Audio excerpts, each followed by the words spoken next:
no café da manhã. Muito bom dia, Renato. Seja bem-vindo. Bom dia, Mafê, querida. Bom dia, Leandro, meu irmão. Satisfação. Bom dia, Renato. Prazer enorme maravilhosa. revê-lo, hein? Muito tempo estamos querendo falar contigo, hein? Muito bom que você voltou aqui para conversar conosco no DCM. Né? Eu sei que você está sendo muito reverenciado, eu acho isso muito bom, as pessoas estão te procurando para ouvi-lo.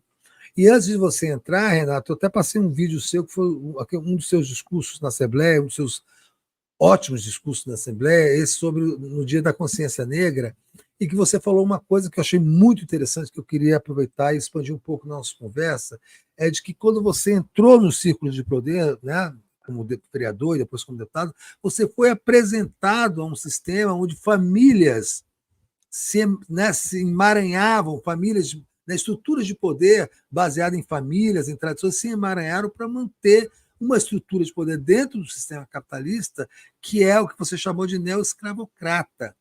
E eu tenho a impressão de que a sua presença na Assembleia tem sido muito desconfortável para as elites curitibanas e paranaenses, menos pelas denúncias pontuais que você faz de casos de racismo, mas mais por essa discussão que eles abominam, que é a discussão da estrutura econômica e social que é comandada por esse sistema de famílias ricas, brancas, emaranhadas, que estão no poder desde sempre, não é verdade?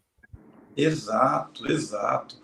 Eles se incomodam porque eles próprios, ao mesmo tempo que reivindicam as suas identidades de domínio centenário no Estado ou até no país, por fazerem parte de famílias tradicionais, descendentes de portugueses ou de outros países da Europa, ao mesmo tempo que eles reivindicam, se orgulham entre eles, na alta cúpula, na high society, frente ao povo, eles têm vergonha, eles escondem, eles não dizem que eles são filhos, netos, bisnetos, tataranetos dos donos do poder, são descendentes de escravocratas. Os mais ricos do Paraná, todos, sem exceção, são descendentes de escravocratas. Da Assembleia Legislativa do Paraná, os que hoje dominam tão somente porque formaram alianças espúrias com o poder da ditadura militar, o poder autoritário, o poder das armas, o poder que vergou, que fez com que o Brasil andasse pelas ruas de cabeça baixa, sabendo que, embora todo poder pertença ao povo, naquele momento o povo não poderia exercê-lo de modo algum, porque estava sendo, de alguma forma, tutorado, estava sendo conduzido pelo braço forte, né, e mãos leves, né, do Exército Brasileiro. Então, essas pessoas, quando eu falo isso e enfrento e aponto, né, esses laços de nepotismo que está nesse livro. Só um segundo, eu vou pegar esse livro, que esse livro merece a referência, Leandro. Aqui, ó. Tá ali, já deixo na entrada aqui da minha casa, que eu estou lendo e indico a leitura para todo mundo. Esse livro aqui, ó, Na Teia do Nepotismo. Sociologia Política das Relações de Parentesco e Poder Político no Paraná e no Brasil, do professor Ricardo Costa de Oliveira, da Universidade Federal do Paraná. Esse livro é maravilhoso. Esse livro ele fala de todas essas famílias. Ó, aqui eu estou na família Richa, mas tem também a família Barros, tem também a família daquele cidadão lá que virou Rocha Loures, né? Que virou um office boy de luxo da alta cúpula da corrupção. Então, nós vamos percebendo que é muito difícil você atacar o sistema se você não atacar essa forma pré-capitalista, que é o patrimonialismo. Isso é patrimonialismo. Quando o Max Weber vai falar sobre burocracia, nós temos um sentido muito equivocado e de senso comum sobre o que significa burocracia. A ideia de burocracia é justamente uma ideia de impessoalidade, de sofisticação da máquina estatal para combater o outro lado. O que é a pessoalidade? É aquele que toma para si o poder, as famílias, os laços. Ele está se contrapondo ao antigo regime, né? A nobreza. Para isso serviria a burocracia. E é claro, a burocracia acabou ganhando outra conotação por conta da forma de funcionamento dela, sobretudo no Brasil e em outros países do terceiro mundo. Mas a ideia é justamente essa, combater o patrimonialismo, combater essas famílias aqui, ó, que casam entre si, dão secretarias, ganham licitações. Por exemplo, Curitiba. Eu fui fazer uma visita no sistema penitenciário do Paraná, aqui no complexo, o maior complexo penitenciário do Paraná, em Piraquara. Cheguei lá e vi que uma das maiores empresas que funcionam lá dentro é do parente do Rafael Valdomiro Greca de Macedo, que é o atual prefeito de Curitiba. Eles lá pegam pneus doados do Paraguai, pneu arrebentado, doado da Europa, que nesses países da Europa é lixo. Pneu. Eles enfiam esse lixo aqui, que é um lixo aqui. Não reciclável para eles. Eles pegam esse lixo, jogam lá para a colônia penal agrícola, para o canteiro de obras, para a empresa da família Rafael Greca de Macedo, e eles viram granulado, depois viram pó, e desse pó, 20 a 30% do asfalto é construído a partir desse produto, que é o pó do pneu. Mão de obra escrava, menos de um salário mínimo, sem direito a absolutamente nada. Mas o preso fica feliz por ter oportunidade de trabalhar e ainda ter uma remuneração. Esse indivíduo aqui, Rafael Greca de Macedo, tem a empresa que se chama Greca Asfaltos. 80% do asfalto realizado em Curitiba vai para a família, o dinheiro vai para a família dele mesmo, porque é realizado pela Greca Asfalto. E o Rafael Greca de Macedo, o primeiro prefeito da história de Curitiba é Borges de Macedo, da família do Rafael Greca de Macedo, que remonta, segundo o livro, à nobreza do século XII em Portugal, a família Macedo. Então, é um terço da história do Paraná, a Associação Comercial, Tribunal de Justiça, a Assembleia Legislativa, teve na mão ou da família Macedo diretamente, ou dos seus asseclas, dos seus aliados, sabe, desse poder que foi se conformando com o tempo. Então, nós estamos numa forma pré-capitalista, onde as instituições, eu percebi isso, tenho até um caso que o pessoal não quer que eu fale, já que a gente está falando da minha cassação aqui, Leandro. Olha o caso. Estou dizendo para você até de primeira mão, na verdade, porque é um caso muito escabroso, muito importante, que coloca interesses em risco de pessoas muito poderosas. Mas olha o caso. O caso que quem me disse foi o Vicente Malucelli. Vicente Malucelli é da família Malucelli, uma família bilionária. Inclusive, a pessoa mais rica do estado do Paraná é o Joel Malucelli, é o mais rico do Paraná, um dos mais ricos do Brasil.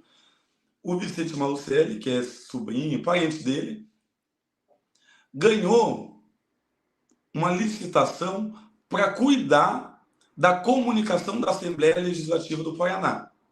A rádio, TV, YouTube, captação, entrevistas, enfim, a comunicação da Assembleia. O presidente, segundo as palavras do Vicente Malucelli, o presidente Adhemar Traiano ligou para ele um dia e falou: olha, escute, a minha filha vai casar, preciso comprar flores, casamento você sabe, preciso aí de uma ajuda aí na ordem de uns 500 mil reais. E o Vicente Malucelli reclamou e ele disse: ó, fala pro teu tio lá, pro Joel lá, né, que é o mais rico deles, tira a mão do bolso, tá? O Vicente Malucelli foi lá, deu um cheque pro Adhemar Traiano. Ele fez uma cópia desse cheque, ele gravou essa ligação e foi até o seu advogado, foi lá no Ministério Público. Chegou no Ministério Público e falou: tá aqui a denúncia contra o Adhemar Traiano por corrupção. Olha o nível. Isso por conta dos laços de família, pela relação de pessoalidade. Olha o que aconteceu. O promotor olhou e falou: opa, peixe grande. Adhemar Traiano, 30 anos na Assembleia, 10 anos como presidente da Assembleia, uma figura milionária, o rei do lixo. Ele ganhou dinheiro no Paraná justamente com lixo, aterro sanitário, etc. Mais ou menos como o Greca faz com os pneus lá. ligou para o procurador-geral, Jacói, do estado do Paraná. O procurador veio e fez o quê, Leandro? Decretou sigilo absoluto no processo. Foi a primeira medida. No interesse de quê? No interesse público? Não, não é no interesse. Na minha interpretação, não é no interesse público. Segundo lugar, falou para o Vicente Malucelli, olha, você cometeu crimes, então se você já está falando aqui para mim que você já pagou ele outras vezes, então você também agiu com corrupção, ou ativa ou passiva, mas também cometeu crime. Então, para você não ser penalizado pelos seus atos, é preciso você fazer um acordo de delação premiada. Ele fez o acordo de delação premiada. No acordo está escrito que ele não pode revelar o teor do processo, fazer referência ao processo em lugar algum e que, portanto, ele não será penalizado. Por outro lado, já faz mais de um ano essa denúncia. E a denúncia contra o Ademar Traiano não saiu da gaveta do Ministério Público. E ele continua deputado, continua presidente da Assembleia Legislativa do Paraná, o único que não continua lá é a empresa do Vicente Malucelli como gestora da comunicação da Assembleia. Porque todo o restante continua exatamente igual. E isso se dá pelo quê? Fizemos um levantamento, Leandro. Opa, qual é essa relação do Ministério Público com a Assembleia? Fizemos um levantamento e percebemos que na gestão Traiano, nos últimos 10 anos, gestão de presidência, nos últimos 10 anos que ele é presidente da Assembleia, o Ministério Público aumentou, eu não sei exatamente o número aqui, mas tipo algo em torno de 1000% o número de comissionados dentro do Ministério Público. Cargos, além de cargos, também subsídios.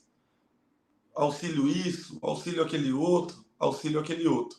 Então, é um efeito cascata. Os poderes agradam uns aos outros, de modo que quem perde acaba sendo o povo. E muito por conta dessas relações de patrimonialismo, de você ser dono daquele poder.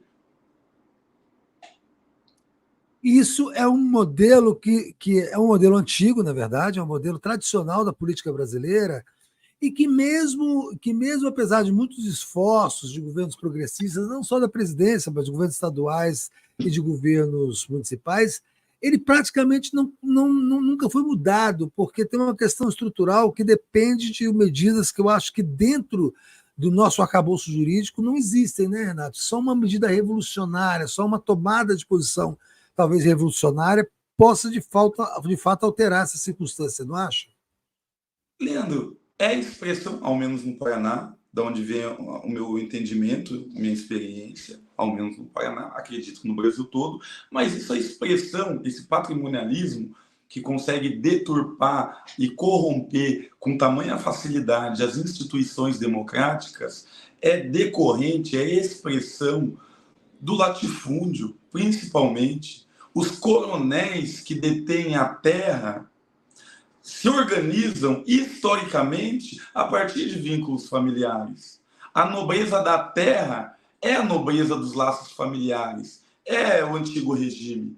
Essas pessoas concentrando a terra, concentrando, portanto, o poder econômico, concentram, por óbvio e por consequência, o poder político e imprimem a sua forma de fazer política nas instituições, como se fosse um puxadinho de seu latifúndio. É o latifúndio da terra, o outro tem o latifúndio da mídia, o outro tem o latifúndio dos bancos, do monopólio, eles têm o latifúndio do poder político. São, com certeza, o maior entre todos os poderes. Aqui, no estado do Paraná, há uma representação dos bancos, do capital financeiro, obviamente, mas de forma indireta. Não temos ali gerentes de bancos ou proprietários de bancos ou familiares de proprietários, de banqueiros como representantes, mas temos ali Matheus Vermelho, temos ali o próprio Alexandre Cury, temos ali a filha do Ricardo Barros, que é a Maria Vitória, temos ali o Anibele Neto, temos ali, a lista é gigantesca de coronéis, né? Então, esses coronéis vêm para cá e conseguem determinar isso. E, Leandro, mais louco, medida. Você falou, qual a medida que seria eficaz contra isso? Simples. Não são medidas muito difíceis, não. Sabe uma delas? Que eu acho que já reduzia 70% dessa corrupção?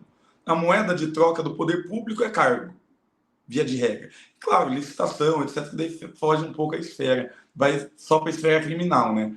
Mas dentro da esfera administrativa, do que é possível, é só você acabar com os cargos comissionados. Isso é um ultraje. Isso é contra o Estado moderno. O Estado moderno se baseia e se fundamenta a partir, em tese, da tal da meritocracia, das provas e concursos, do merecimento do cargo, sabe, do estatuto do servidor, e não dos cargos comissionados, que hoje em dia superam o número de concursados, tanto no Poder Legislativo, quanto no Executivo e principalmente no Judiciário. Ontem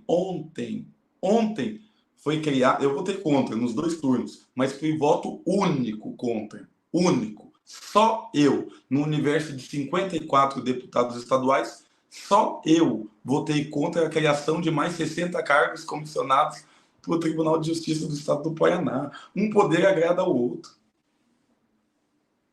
É verdade, um poder agrada o outro. Você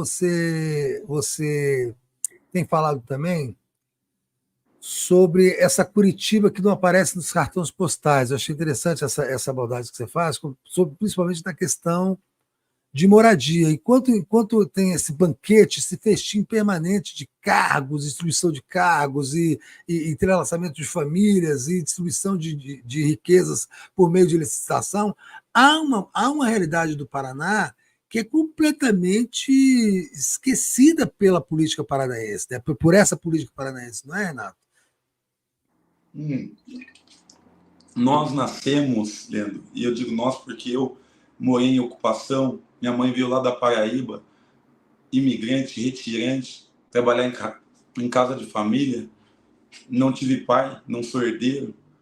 Nós nascemos com ao menos 2 grandes dívidas. Nascemos com essas dívidas que pesam sobre as nossas costas e na corrida pelo sucesso não conseguimos chegar em iguais condições, competir em iguais condições, porque é um fardo, um piano que carregamos.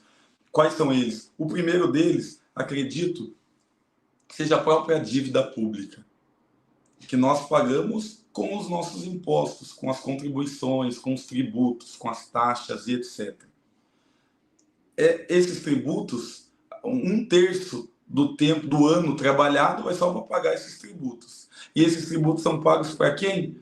Para os detentores da dívida, os credores da dívida interna e externa, que são quem? Os banqueiros. O Brasil deve uma dívida trilionária aos banqueiros. Metade, ou quase a metade do PIB, vai só para isso. Então já nascemos devendo. Então a gente já está pagando imposto para o milionário continuar milionário. Já começamos assim.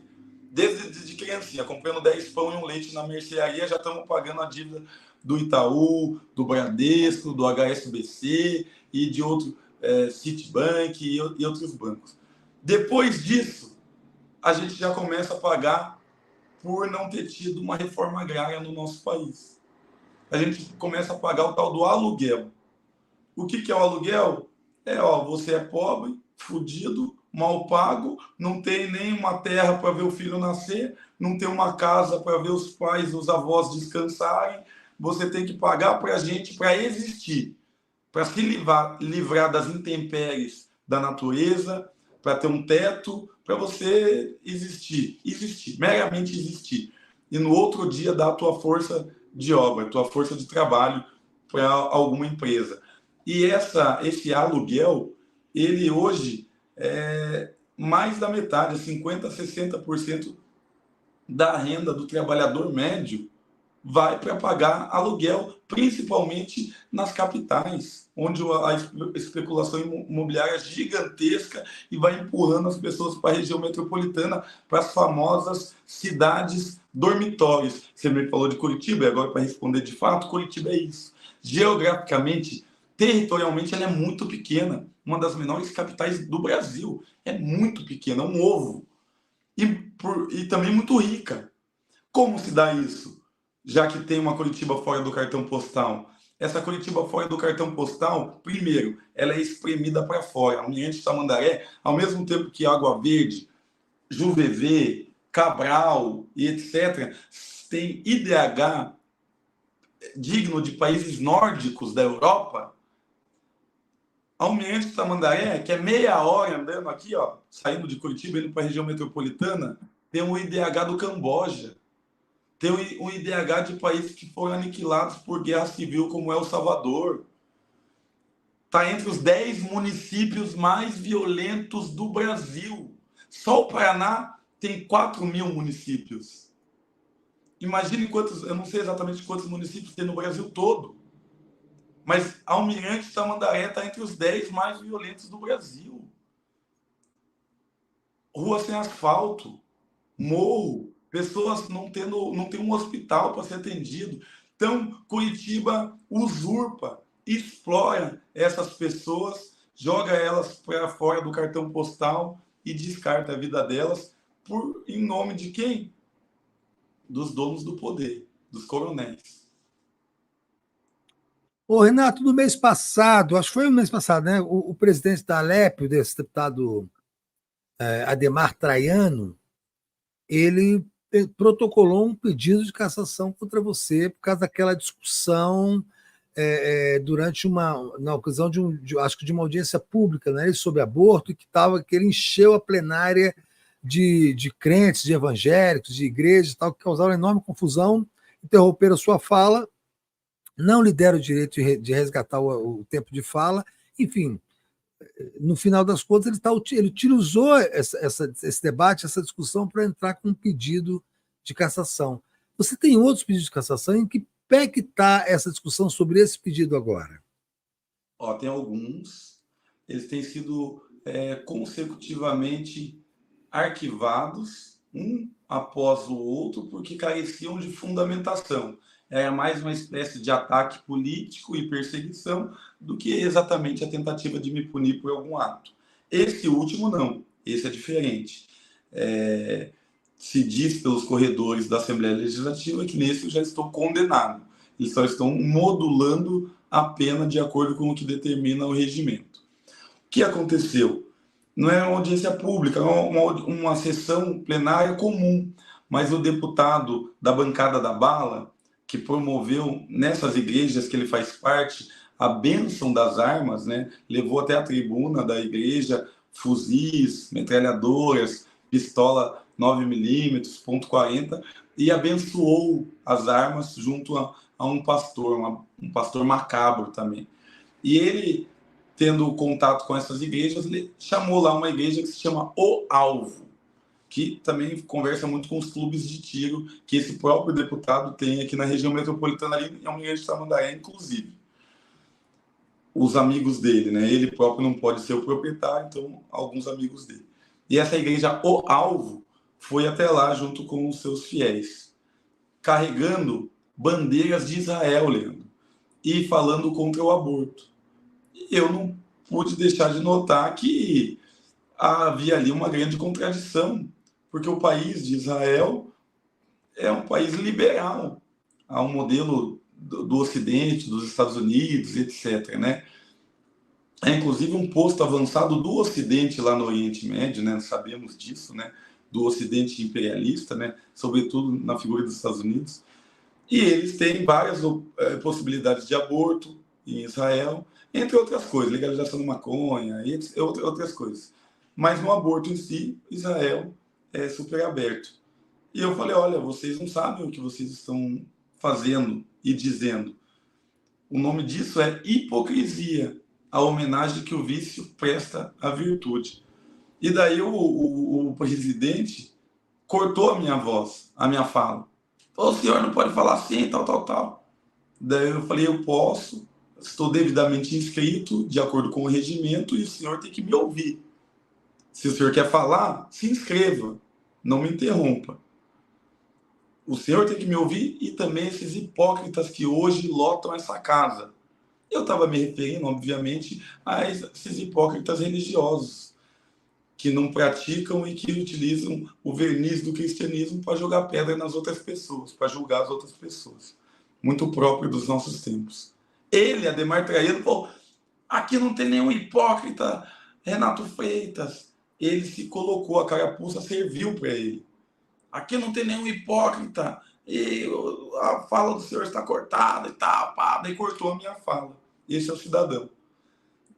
Que é Esse é o André Traiano. É famoso também, sabe por quê, Leandro? Ele tem muitas fotos com garotas bonitas, jovens. Ah, é? Muitas fotos. Ele é o rei da mulherada ali, sabe por quê? Porque ele é proprietário, ele mesmo já me disse isso, ele é proprietário de agências de modelo, em que ele emprega, né, centenas de garotas jovens para fazer trabalhos dos legais aos não tão legais assim. E ele ostenta isso na Assembleia. Daí ele cortou meu microfone, eu falei, o senhor não é rei. Daí ele cortou o microfone, eu fui em outro lugar, o senhor não é rei. Ele cortou de novo, eu cheguei perto dele e falei, o senhor é corrupto. Daí ele deu um pulo dessa altura. Mas naquele momento eu falei corrupto porque ele corrompeu o regimento pelo qual ele fez um juramento, né? No ato da presidência, de assumir a presidência da Assembleia, ele jurou respeitar o regimento. E ele corrompeu o regimento em nome de seu próprio interesse. Mas, é claro, também corrupto por outros ângulos e outras interpretações, como esse caso do Vicente Malucelli. Eu tenho um advogado que foi nomeado pelo PT, que eu não pago, que é o Guilherme Gonçalves. Não pago porque é um advogado de prestígio, caro.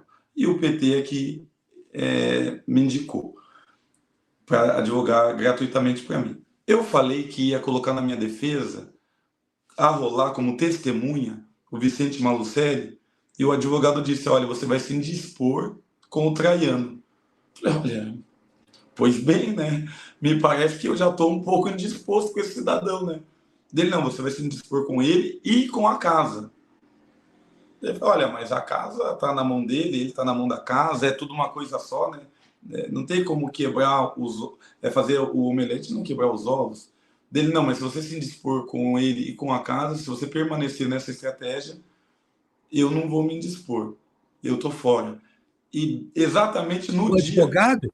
O advogado. Exatamente no dia de apresentar uma parte da defesa, que era nominar as provas, arrolar testemunha, inclusive, etc., o advogado, saiu vazado. E eu fiquei na mão. Tive que, em um intervalo de 3 horas, tive que ligar para um monte de gente para constituir um advogado. Não consegui, porque é um intervalo muito pequeno de tempo, e promovi a minha própria defesa. Eu mesmo assinei ali essa peça processual, né? Agora, você acha que isso foi combinado, Renato? Você acha que esse advogado estava combinado com o Traiano e companhia? Olha, mancomunado, como eu conheço o Guilherme e tal, falar aqui seria uma palavra forte, né? Palavra forte. Mas eu posso dizer o que sei. E o que sei e ele mesmo me disse, que ele se reuniu com os advogados do Traiano, que eu pedi para nossos assessores fazerem parte dessa reunião e não foi facultada a nossa presença, que ele se reuniu e conversa também com o próprio Traiano, com o Alexandre Cury e outros advogados importantes, né?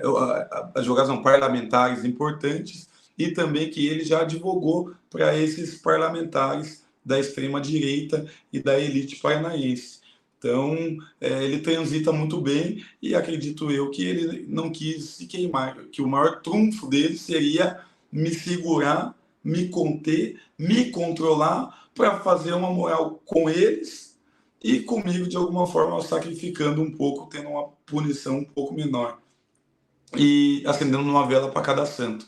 Acredito que essa era a estratégia dele. Como a minha estratégia é incomodar os donos do poder, inclusive revelando algo que com certeza o Ministério Público não quer que eu revele, porque, um ano com um processo de tamanha importância dentro da gaveta, isso me parece tudo menos republicanismo. Não me parece que o Ministério Público está agindo no interesse público. Segundo lugar, estou, claro, mexendo com os grandes poderosos da política paranaense, né?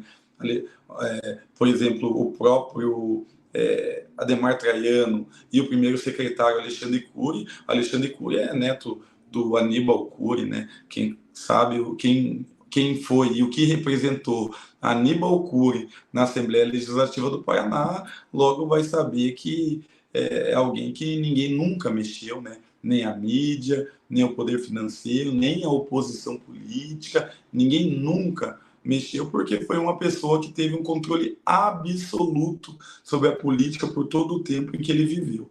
Ele é alguém que está à altura de um Arthur Lira, talvez até maior no sentido de controle político daquilo que ele se propunha à época. Então, estou mexendo com essas pessoas e o advogado não quis estar envolvido nisso. Ô, Renato, a gente passou agora há pouco um vídeo mostrando o caso de racismo que teve aqui no aeroporto de Brasília, que, aliás, é um aeroporto que acumula casos de racismo. Você mesmo foi abordado de forma criminosa no aeroporto de Brasília, e agora uma ex-porta-bandeira da Portela, uma senhora de 85 anos, foi acusada de roubo numa daquelas lojas ali do aeroporto, foi humilhada e tal, assim, e eu acabo de receber também esse vídeo aqui, vou até passar para a gente ver junto, a Ana Beatriz me mandou, eu acho importante, que é uma denúncia da Ludmilla, da cantora Ludmilla, contra o Thiago Galhaço, que é irmão daquele ator, é o irmão reaço daquele ator Galhaço também, que é de esquerda, mas esse é um bolsonarista que chamou ela de macaca. Eu quero só botar aqui para a gente ver junto, em seguida eu quero abordar esse tema contigo, o tema do racismo, é importante a gente falar na sua presença. Olha aqui, ó. Boa tarde, meu povo, boa tarde. Primeiramente, eu queria agradecer por todas as mensagens desses dias que vocês me mandaram, por todo o incentivo, por todo o amor. Segundamente, eu queria agradecer a todas as pessoas que votaram a favor da medalha Tiradentes. Eu finalmente vou receber a medalha. E teve Vocês sabem que nesses últimos dias eu tenho sido muito atacada na internet. E eu resolvi que eu não iria responder às pessoas. Porque eu tenho um propósito, eu tenho um foco. E se eu ficar parando para responder qualquer Zé Ninguém que aparece aqui, eu vou demorar a chegar no meu propósito, entendeu? E não é isso que eu quero. Só que hoje, especificamente, uma pessoa eu preciso responder. Porque ele foi capaz de fazer um vídeo falando que ele vetou a minha medalha porque ele não era racista. Era por causa da música verdinha. Não, gente, é porque ele é racista. E racista barra pesada. Eu vou contar. Ele é racista, sim. Sim. Sabe o que aconteceu? A gente estava na casa de uma das pessoas mais famosas desse país. E aí eu estava acompanhada de um cara. E daí ele conhecia esse cara. Ele chegou nesse cara, simplesmente, na minha cara e no cara. Ô, mano, tanta mina gata aqui na festa, você tá com essa macaca? Assim. Assim. O garoto, a gente olhou pra cara dele, a gente começou a discutir com ele. E aí já veio um monte de gente falando assim, não, gente, calma, é que ele é assim mesmo e tal, é que ele às vezes passa dos limites e, sabe, não sei o quê. Eu falei, mano, não tem calma. Pra esse tipo de situação não tem calma. E eu tava meio que sozinha, só tava com esse cara. E ele me defendeu também. A gente acabou indo embora do evento. Eu não tava com os meus amigos, eu não tava com a minha família e tal. Então eu fiquei muito mal. Fiquei muito mal. E esse foi um dos piores racismos que eu já sofri na minha vida. Não, só assim, a questão do racismo estrutural, os episódios de racismo se repetem, e não parece haver uma solução de verdade com o Norte, né, Renato? Assim, qual que é? Você acha que, mesmo com a criação com a recriação do Ministério da Igualdade Racial, tendo uma ministra negra, tendo um ministro negro dos direitos humanos, você acha que ainda falta alguma ação mais prática, do ponto de vista do governo, para enfrentar com mais consistência a questão do racismo no Brasil? Leandro, nós vivemos uma sociedade capitalista há um bom tempo, né? E sabemos que o exercício da cidadania está, de algum modo, condicionado à capacidade, ao poder aquisitivo, E não só o poder aquisitivo para ostentar, para ter ouro, diamante, relógio corrente, não. Para você ter casa, para você ter um meio de transporte público digno, para você ter comida, para você ter educação de qualidade, para você ter lazer, para você poder cuidar da sua saúde física, mental. Enquanto não houver uma redistribuição de riquezas, não haverá uma superação do racismo. Haverá perfumaria, com todo respeito, mas é perfumaria, é maquiagem. O que nós queremos de fato é o quinhão de poder que nos pertence. E quando eu digo poder, é poder político, poder de influência cultural, de hegemonia das ideias, né, de contribuição na ordem das ideologias, não ideologia no sentido de falseamento da identidade, mas que a nossa negritude, como forma ideológica da nossa experiência ancestral, seja colocada nas universidades, no ambiente político, como contribuição importante e muitas vezes determinante para determinar os rumos, né, do nosso Estado. Isso não ocorre. A gente não tem uma reforma agrária, a gente mora de aluguel, a gente está cuidando de carro, a gente está de flanelinha, a gente está de empacotador do mercado, a gente está na construção civil sendo mal remunerado, morrendo em acidente de trabalho. A gente está só em lugares subalternizados. E é claro que as pessoas, enquanto nós estivermos nesses lugares, nos olharão como se a gente fosse essencialmente subalterno e não historicamente subalternizado. Essa é uma das questões. E o Ministério? Mesma coisa. Ministério sem orçamento vai se enfraquecendo junto ao próprio movimento, porque o movimento tem anseios, esperanças, sonhos, principalmente reivindicações urgentes. Se os ministérios não conseguem atender essas reivindicações urgentes, por ausência de orçamento, claro que a culpa não está no Silvio, claro que a culpa não está na Aniele, mas as pessoas vão começar a olhá-los e dizer, e aí? E o nosso projeto? E aqui, o Complexo Médico Penal em Preaquara, que eu fui, que tinha a figura do asilar, que é alguém que já cumpriu medida de segurança, que já era para estar na rua, como o Estado não construiu um abrigo para essa pessoa está indefinidamente preso numa cela lotada e pior, o sistema carcerário está utilizando ele de mão de obra barata porque viraram cuidadores. Cada cela que tem alguém que está acamado, paraplégico, com doença terminal, outras se recuperando de tuberculose ou de outras doenças, tem um asilar, uma figura do asilar lá cuidando, trabalhando gratuitamente.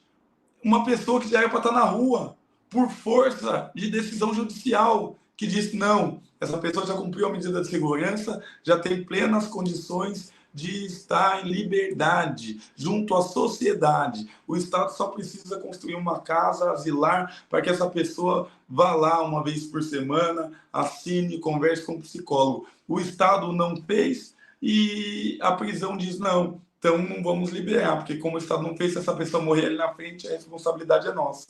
Muito cômodo. Isso é um crime contra a humanidade. A gente está fazendo essa denúncia, inclusive, por organismos internacionais. A gente vai fazer essa denúncia, porque da última vez que a gente foi, era quase 50 asilares. Pessoas que já estão 2, 3, 4, 5 anos presas, sem respaldo, sem determinação, sem sentença, sem medida de segurança. Olha que absurdo. E onde que estão os ministérios, de modo geral? Não estão. Por quê? Porque não tem orçamento, não tem estrutura de atuação, não tem escritórios regionais. Como que um ministério, por exemplo, dos direitos humanos, do meu amigo, irmão Silvio, como que não tem um escritório regional aqui na região sul ou nas capitais para ter uma relação de proximidade com o povo? A vida acontece nos municípios, o Estado em si é uma abstração. O Estado, já o Estado-nação, a União é uma abstração ainda maior. Não existe vida fora de um município, de uma rua, de uma casa, de uma calçada, de um espaço, de uma referência territorial. Daí é muito difícil, né? Daí é muita maquiagem, é muita perfumaria. A gente viu aí anteontem, uma decisão do ministro Zanin, indicado pelo Lula pelo STF, para o STF, desconstruindo uma decisão importante da Justiça Trabalhista que tinha criado um vínculo, né, que tinha criado a jurisprudência do vínculo entre o trabalhador de aplicativo e, no caso, uma empresa específica, que é a Rappi, o Rappi, né, que é essa de entrega de comida, que era visto como um primeiro passo para você enquadrar essas empresas transnacionais que são neo-escravocratas, como você diz, né?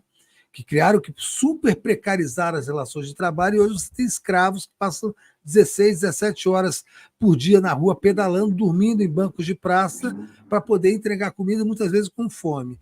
Isso chegou ao STF e justamente um ministro indicado pelo Lula, né, tomou a decisão monocrática de romper com esse vínculo, dizer que não pode haver esse vínculo, a terceirização nesse caso está correta. Não tem um problema grande no meio dessa história, Renato? Justamente no momento que a gente deveria estar ocupando os aparelhos ideológicos com pessoas de esquerda ligadas umbilicalmente aos interesses dos trabalhadores, e justamente o ministro indicado pelo Lula, Zanin, faz o movimento contrário? É de se esperar, infelizmente. O homem branco, rico, advogado, sobretudo, e eu digo isso porque eu também sou advogado, conheci essa classe.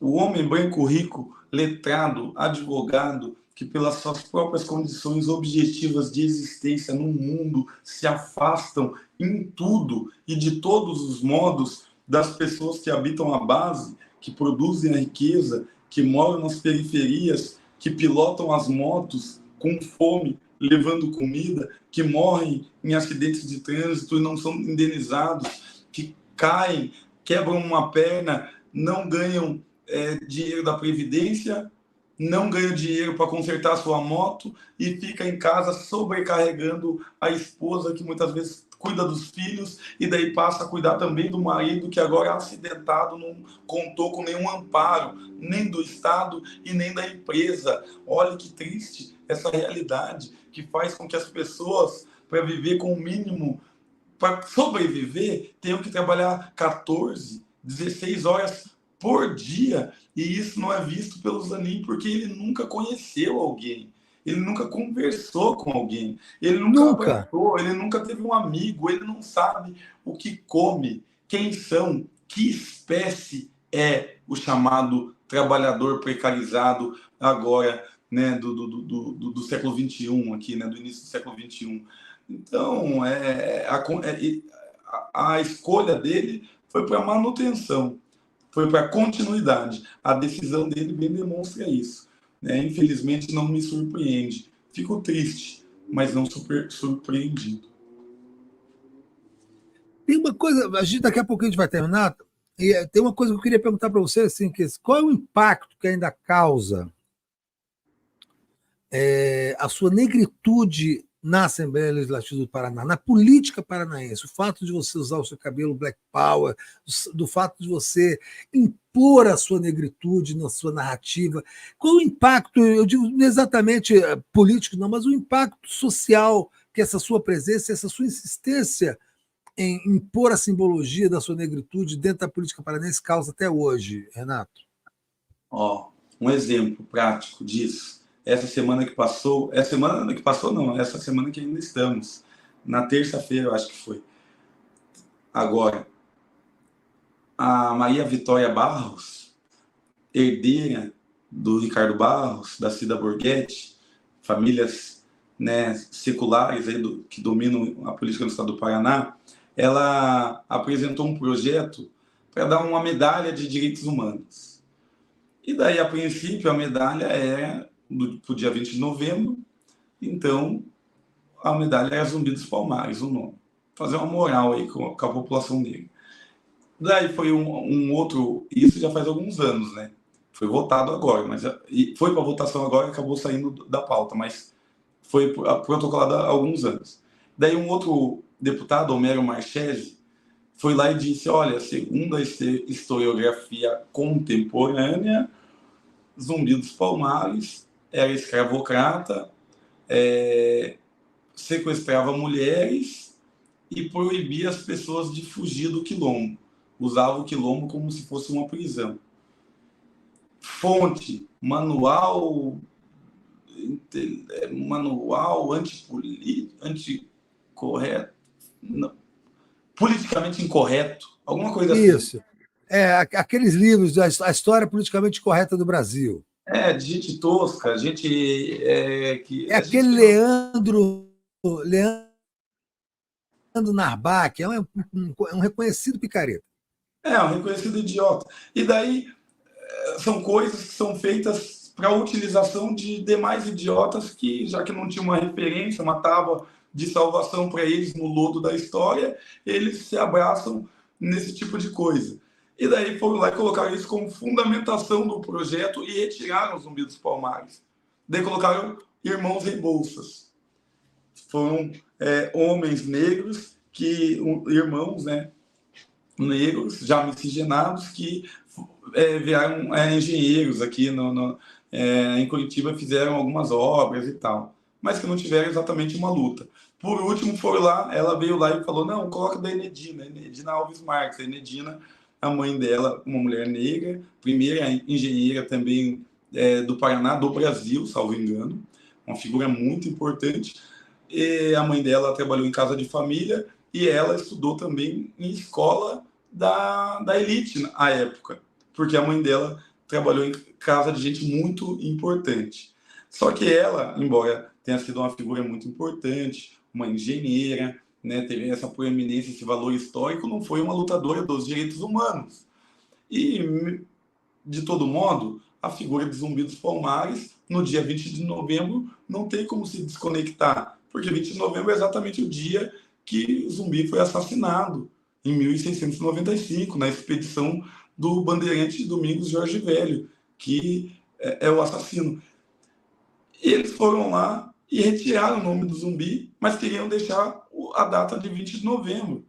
E eu cheguei para o nosso pessoal da oposição ali e falei, pessoal, me ajudem aí, isso daí não pode. Cheguei na situação, ela falou, isso não pode. E outra, ficar falando aqui que Zumbi é escravocrata, falei, não pode, eu não admito. E fui lá e falei. Daí, gente da oposição, gente do nosso time, em tese. Renato, você não precisa fazer um cavalo de batalha para tudo. Fazer um cavalo de batalha para tudo? Eu estou caçando assunto? É isso? Falei, será que não é você que é branco? Se todos aqui fossem pretos, você o único branco, e a gente começasse a avacalhar a sua referência ancestral de luta pela vida e pela liberdade, e você se rebelasse e protestasse e dissesse para esse projeto cair, será que você ia estar cavando uma briga onde não existe? Ou fazendo um cavalo de batalha para tudo? Eu acho que não, né?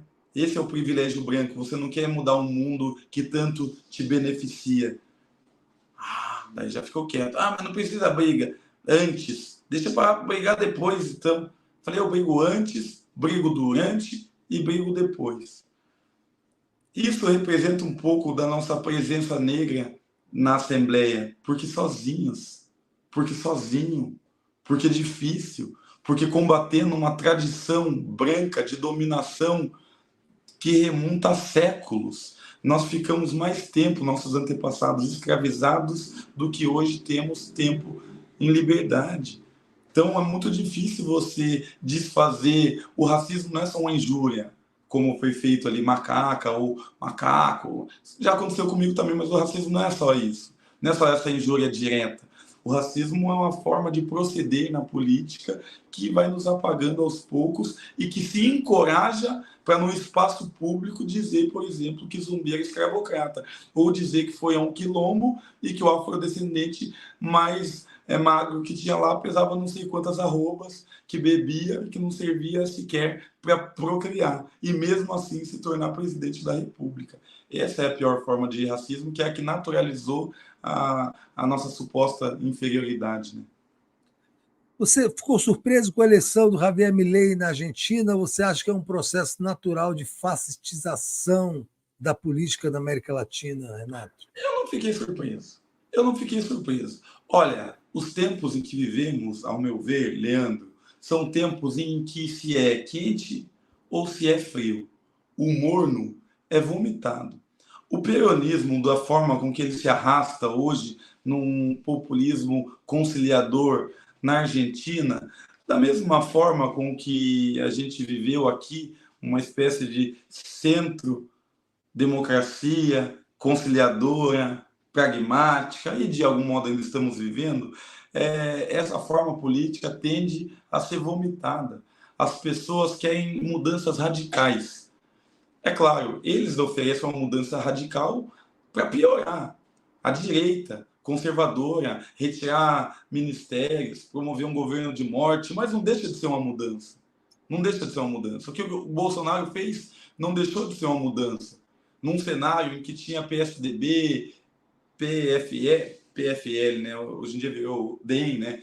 Mas era o DEM. PMDB, DEM, PSDB, esses partidos todos, e o próprio PT, todos esses partidos trocando as cadeiras e conciliando cada vez mais, veio o Bolsonaro e mudou absolutamente o tom da campanha e falou bandido bom é bandido morto, num momento em que as pessoas estavam vivendo uma insegurança por conta de uma crise econômica e não percebiam que o próprio poder de consumo que elas tiveram era fruto de uma política pública do governo Lula, mas que elas acreditaram que era mérito próprio, porque a igreja falou isso, que eles eram abençoados porque estavam frequentando a igreja, porque a televisão falou isso, que eles mereciam, que a meritocracia deu a eles o poder de consumo, porque eles trabalharam, lutaram e conquistaram. Então, e nós, esquerda, o que falamos? Como entramos? Nós não demos o principal. A gente deu geladeira, a esquerda, né? E não deu. O povo também tem parte nisso, obviamente. Nada veio de cima dessa forma caridosa. Mas as políticas públicas incluíram no mundo do consumo, mas não incluíram no mundo da cidadania. As pessoas não passaram a compreender o que estava ocorrendo. Tanto que a maioria dos pró-unistas foram também bolsonaristas. Entraram na faculdade, acessaram o ensino superior por conta de uma política pública de esquerda, mas votaram no Bolsonaro porque não compreenderam. E não compreenderam porque houve uma inação, um afastamento das bases. Não teve cursos de formação nem para mim. Eu entrei no PT em 2017. A gente está em 2023. Pergunte para mim qual foi a formação que o Partido dos Trabalhadores aqui em Curitiba fez para toda a massa de filiados. Nenhuma em momento algum. Nenhuma formação. Nem sobre direito agrário, reforma agrária, nem sobre reforma urbana, nem sobre segurança pública, trazer especial. Nenhum partido não tem debate. E isso não é só aqui, é no Brasil todo, pelo que eu percebo. Daí é claro que vai vir outras pessoas, né, que vão trazer respostas, e as respostas não serão as melhores, mas trarão, ou seja, toma posição. Esse Javier Milei tomou posição. As pessoas querem saber se vai dar certo ou não vão. A gente já sabe, vai dar errado. Certo. Então, deixa eu chamar aqui a nossa querida Maria Fernanda Passos, porque já batemos, nada com ter um convidado super qualificado como o Renato, batemos todas as metas, as pessoas ajudaram de todas as maneiras, interagiram de todas as maneiras, temos membros, recursos, enfim, uma maravilha. Então vamos ler os superchats, em seguida a gente se despede do Renato, porque ele tem muita coisa para fazer. Vamos lá. Vamos sim. Aida Pires diz, Renato, fale por favor do seu trabalho na periferia de Curitiba. Obrigado. Fernando G, para alguns o gordo orçamento e os fios egípcios, para outros o aroma etéreo da perfumaria. O On diz, Renato, estou contigo, respeito muito a Glaze também. Afinal, com sinceridade, ela e o PT te dão o apoio necessário? Kátia Monteiro, Renato, você fala e eu apoio incondicionalmente. Parabéns pela luta. Dulce Carvalho, Renato Freitas, meu sonho de presidente do meu país.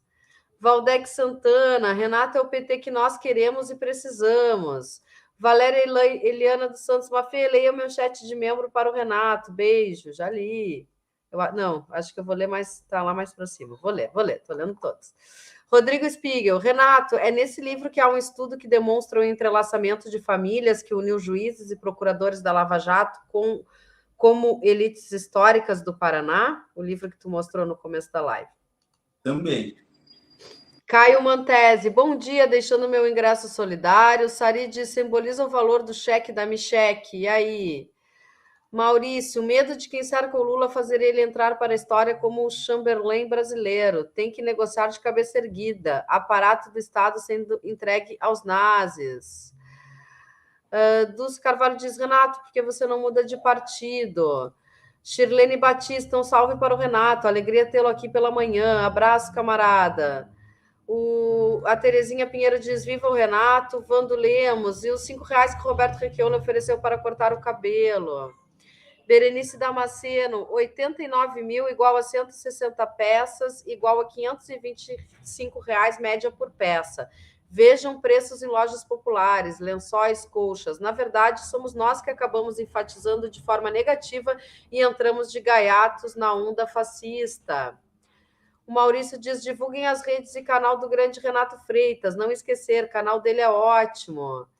Giovanni Azevedo, essa história dos lençóis de fios egípcios aconteceu igualzinho no primeiro mandato do Lula com a dona Marisa. Doris Fernandes, quero ver Renato Freitas no Palácio do Planalto. A Rosemary Rocha lembra que são roupas de cama para um palácio. João do Sertão, hoje desde o início da manhã o DCM meteu o pau no governo, imagina se fosse oposição. Ana Maria, a Janja está certíssima, e vocês com mania e complexo de pobreza. E Rosemary Almeida, Renato, tu és o meu presidente, um abraço, meus queridos. Esses foram os superchats.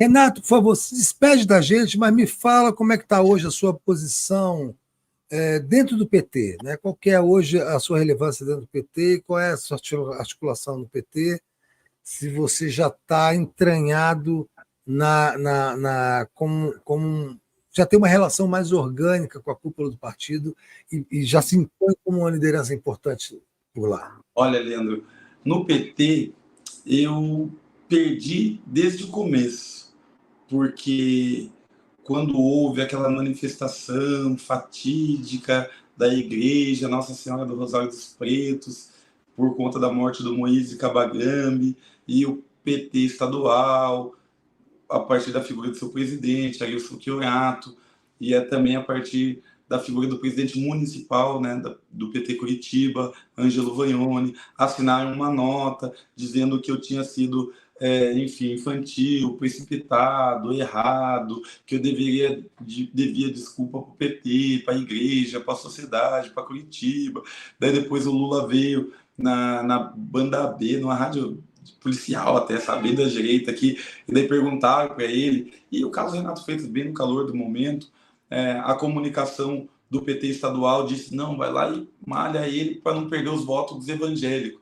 Daí o Lula falou, não, é um menino, ainda tem muito que aprender, mas errou, tem que pedir desculpa, tal. Ou seja, eles me rifaram naquele momento por um pragmatismo, por um cálculo eleitoral. E não contavam, em hipótese alguma, que eu sobreviveria àquela investida da extrema-direita. E eu sobrevivi, virei vereador, logo depois virei deputado. E ninguém nunca veio e falou, mano, foi mal aí e tal, faz parte do processo e tal. E como, além disso, eu ainda denunciei isso, primeiro para o próprio partido, é claro, olha que interessante. Logo depois da manifestação, houve esse achincalhamento, essa avacalhação, essa edição, gabinete do ódio, essa perseguição, né, esse linchamento. A base do partido se reuniu e falou, e condenou o PT. A base do partido aqui, ó, Curitiba, a base. Se reuniu online, na época, eu lembro, mais de 200, 300 pessoas, e condenou o PT. Entre aspas, falou, ó, faça outra nota. Faça outra nota. Essa nota não representa a base do partido. E quem estava lá, por exemplo, o Vagnoni, presidente municipal, não falou um A. Daí depois terminou a reunião, nos encaminhamentos, eu falei, e aí, vamos fazer outra nota? Não, partido contra partido eu não jogo. Isso eu não vou fazer. E tal. Então a própria deliberação do partido não foi feita. Beleza. Encontrei a Gleise aqui recentemente, falei, Gleise, me mudei de casa de novo, tem um policial aí que está no GAECO sendo investigado por fazer parte do grupo de extermínio, ele ele ameaçou a minha vida, né? O sargento Simeonato ameaçou a minha vida. Eu estou precisando aqui fazer um curso de direção ofensiva, defensiva, segurança, essas coisas, para um menino que trabalha comigo ali, de motorista, e também estou precisando treinar um outro assessor meu, que é meu parceiro, para ser de segurança, para ter uma ideia de inteligência, sabe? E gostaria da ajuda do partido. Ah, como que o partido pode ajudar, Renato? Falei, Gleice, desde o início do mandato eu mandei uma carta lá para o partido falando se a minha contribuição partidária não pode ser revertida num treinamento de segurança para que daí eu mesmo pago. O PT não vai... Eu só não vou pagar o PT, mas eu vou pagar isso daí. O PT pode fazer essa para mim, se sacrificar um pouco por mim também? Ela, não, beleza, Renato, tamo junto, vai acontecer. 7 meses depois, isso foi em março, abril, maio, junho, julho, agosto, setembro, outubro e novembro. 8 meses depois, Leandro, o partido respondeu porque a gente ligou lá várias vezes, continuou ligando. Pô, responda nosso ofício. Responderam em 3 ou 4 linhas, dizendo bem assim: nós não podemos tratar parlamentares de forma diferente, já que todos são iguais em direitos e deveres, segundo o estatuto do partido. Ponto final. Ah, aqui, filho, não respeita nós. Daí amanhã eu morro aí. Deus é mais, a Deus pertence a nossa vida. Estou dizendo isso, mas estou batendo na madeira. Mas amanhã acontece alguma coisa ruim com nós aí, daí vai vir, não, é do nosso partido, porque em cima do meu caixão ninguém nunca vai fazer palanque, não. Mas graças a Deus estamos vivão e vivendo. E que viva por muito tempo. Obrigado, viu, Renato? Como sempre, um prazer muito grande, uma honra muito grande tê-lo aqui conosco, tá? É nóis, família. Forte abraço. Valeu. Tchau, Renato. Valeu, obrigado. Tchau. Sextamos. Isso, Leandro Fortes. Meio sextamos. Sextamos no Cafezão da Manhã. Eu volto às 16 horas na live da tarde. Tu volta no Essencial hoje, é isso? Tá escalado? Volto, porque faz 2 semanas que eu não faço o Essencial. Tô fugindo para lá e para cá, mas dessa vez me pegaram. Eu vou estar com Bem-vindo Siqueira e Pedro Zambada hoje às 21 horas aqui fazendo o Essencial. Mas esse fim de semana eu estou de folga, então só hoje à noite mesmo completo, e sábado e domingo eu vou estar no meu plantão aqui com Liz. Nossos plantões com Lizes, né? Com Lizes, isso aí. Então vamos lá, valeu, gente. Obrigada. Valeu, gente. Beijo grande. Tchau. Tchau.